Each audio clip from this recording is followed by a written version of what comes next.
Kumusta na kaibigan ko? Ano na ba nangyari sa'yo?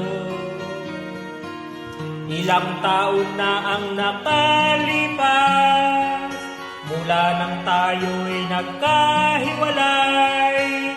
Natatandaan mo pa ba ang mga araw nating dalawa?